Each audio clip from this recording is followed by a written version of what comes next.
Simeon Duchamp stared out of his bedroom window at the Phoenix Clinic, a private rehabilitation clinic overlooking Lake Zurich in the snow-capped Swiss Alps, where he was receiving treatment for alcohol, drug, and internet addictions.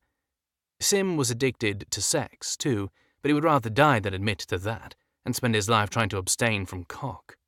It was a glorious spring morning. The sky was a sharp Arctic blue.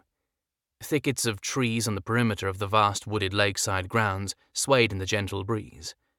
A group of 6 patients were completing their early morning yoga class on the main lawn, bending and bowing with their final leonine stretches.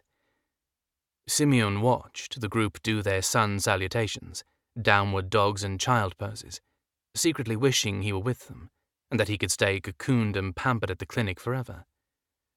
Simeon's world had shattered 2 years ago, when he fell in love with his fellow model and best friend, Pieter Bayer. Peter never returned the same level of affection, and had, in fact, fallen for someone else.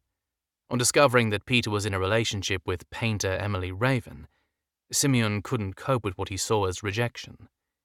In spite and jealousy, while under the influence of a mixture of substances, Sim decided it would be fitting revenge to leak false information about Peter to a fashion gossip website. The information was shared and commented on by millions of followers.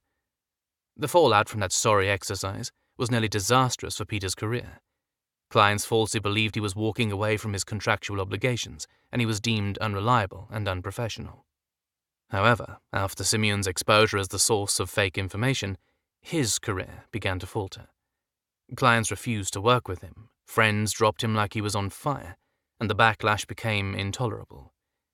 Simeon disappeared, and when his father's investigators eventually found him at a hotel in Geneva, he was trying to kill himself with a cocktail of vodka and pills. The intervention by his father, Patrice, and subsequent treatment at the Phoenix Clinic saved Simeon's life. After 3 months as a patient at the clinic, Simeon's hedonistic, outrageous model facade dissolved, along with the drugs and alcohol that were purged from his system.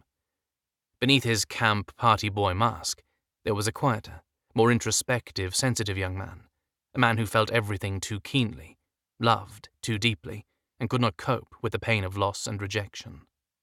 Sober for the first time since his late teens, Simeon was as fragile as a fledgling and bewildered by the colors, scents, and sounds of the big, wide world. Who was Simeon Duchamp without his mask, without the crutches of alcohol and drugs giving him the confidence to get through each day? A gentle knock on the bedroom door startled Simeon from his introspection. He looked away from the window toward the door to see his favorite young male nurse, Carl, poke his head inside. "Your last session with Dr. Schroeder is in 20 minutes, he informed. "One for the road?" Carl's brows waggled provocatively. Simeon's lips slid into a salacious smile. "Lock the door," he directed, swiftly moving to the bed. Carl stepped into the room and, as instructed, he locked the door.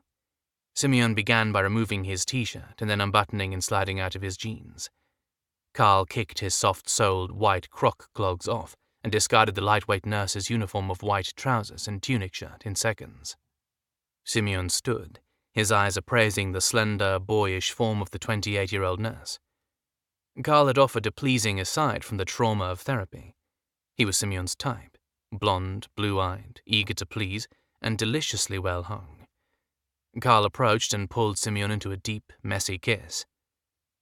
At 6 foot, Simeon was taller than Carl's 5'6", but what Carl lacked in height, he certainly made up for with his cock. Simeon longed to devour all 10 inches one last time before leaving the clinic. He ran his fingers through short-cropped blonde hair, his hard-on brushing urgently against Carl's. He then dragged the naked nurse to lie prone on the hospital bed. Carl chuckled throatily. Simeon clambered onto the bed, and his long, willowy legs straddled his conquest, so they were in the 69 position, the head of his erection directed at Carl's willing mouth. Sim took the man's thickened, stout, uncut cock in hand and stroked, retracting the sheath of gossamer foreskin over the engorged head, marveling that Mother Nature had seen fit to bestow a monster cock on such a slight man.